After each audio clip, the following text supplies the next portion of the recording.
So Samsung just released their first generation of a Trifold smartphone, the Samsung Galaxy Z Trifold. This is the first time they are making a consumer grade type of this smartphone that they are selling out to the consumer. And before you ask me, it is not available worldwide yet. It is only released to the Asian market for now. And some reviewers have been able to get their hands on it and start reviewing it, but you can't really buy it yourself now. And for the price, it is expected to be around $2,800, because even the Huawei Mate X, is it the Mate X2 or the Mate X2 Pro, the Trifold from Huawei costs over $3,000. So Samsung going coming about $2,800 is a little bit cheaper, but the phone is quite big.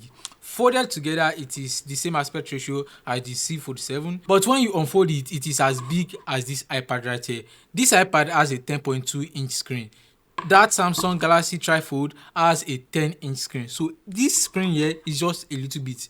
I mean the screen of this iPad without the bar. The phone is quite big. It's literally what the Fold is just trying to do. A tablet and a phone inside your pocket. And as you expect it, it is quite heavy. I mean, you are folding 3 screens together, you should know it will be quite bulky. Foldables engineering have come a long way. It's not like Samsung is just going into the foldable industry. They've been trying it with the normal Z Fold. They've now gotten to the Z Fold 7 that it is so thin that when folded together, it is just almost the same size as a normal regular phone. But one thing I think Samsung should have done is that they missed the opportunity to try the silicon carbon battery in this phone. Like, this phone is the perfect place, perfect device to put and test the silicon carbon battery on any of their devices. If you are waiting for the S27 series to test the silicon carbon battery, I mean, normal phone can fit a lot of battery already, but this phone, they could have give it an insane battery life by putting the silicon carbon battery. Like, even the normal battery they put inside, they have to split it, some section of each battery for each fold, and all of the battery combined together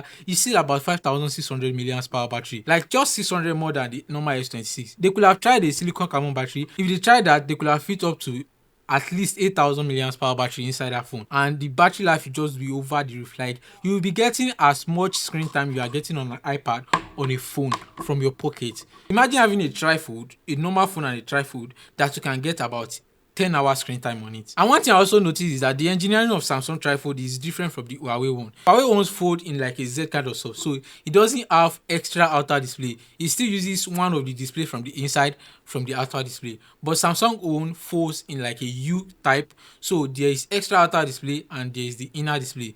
So the inner display is enclosed totally, and there is the normal outer display. And if you are a sucker for Samsung decks, you need to watch Mr. Wiz the Boss review about this phone, because what Samsung have been able to do with Samsung decks on this phone is kind of like amazing. On your normal S26, S25, if you open Samsung decks, you have to like plug in monitor, then connect keyboard, connect mouse.